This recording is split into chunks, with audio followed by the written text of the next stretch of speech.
பார்த்தீங்கன்னா நான் வந்து இன்னைக்கு வந்துட்டு காந்திபுரம் போயிருந்தேன் ஒரு ஒர்க் விஷயமா. ஸோ அங்கே போயிட்டு ஒரு ஒரு பொருள் பார்த்தேன். ரொம்ப சூப்பராக எனக்கு ரொம்ப பிடிச்சிருந்துச்சு.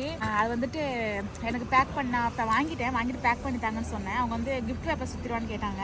சரி அதையும் ஒரு வச்சுட்டு ஓப்பன் பண்ணுறப்ப ஒரு கிக்காக இருக்குமே அப்படின்னு சொல்லிட்டு இப்படி கவரோட வாங்கிட்டு வந்துட்டேன். இப்போ வந்து நான் உங்களுக்கு ஓப்பன் பண்ணி காட்ட போகிறேன். சரிங்களா, பார்க்கலாம் வாங்க.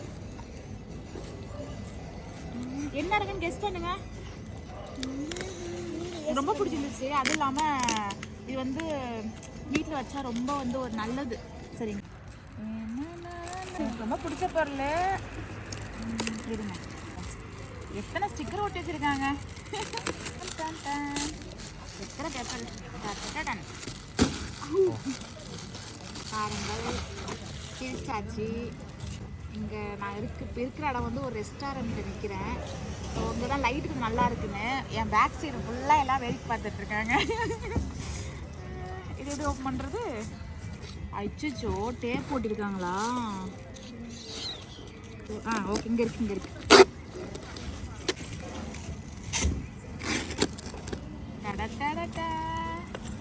ரெடி? என்னன்னு பார்ப்போமா நம்ம? நான் உங்கள்கிட்ட காமிக்கிறேன் பாருங்க. பாருங்க, நல்லா இருக்கா? சூப்பராக இருக்குல்ல? புத்தர் பாருங்க. இது வந்து எதுக்கு வைப்பாங்கன்னா, வீட்டில் வந்து தனியாக ஒரு ரூம், அதாவது டென்ஷனாக இருந்தோம் ப்ரெஸ்ஸாக இருந்தோம் அப்படின்னா தனியாக ஒரு ரூமில் இதை வச்சுருப்பாங்க. அந்த ரூமில் போய் கொஞ்ச நேரம் அமைதியாக உட்காந்து ஒரு 10 நிமிஷம் ஒரு 1/4 மணி நேரம் அமைதியாக உட்கார்ந்தோம் அப்படின்னா என்ன சொல்கிறது, நம்ம மனசு வந்து அமைதியாக இருக்குமா, எதையும் நினைக்காம ஒரு டென்ஷன் ஃப்ரீயாக இருக்குமாம்மா. அதனால புத்தரை வைப்பாங்க பொதுவாக. எனக்கு இதை பார்த்தோன்னே பிடிச்சிருச்சு. எனக்கு எங்கள் வீட்டில் அத்தனை ரூம்லாம் கிடையாது.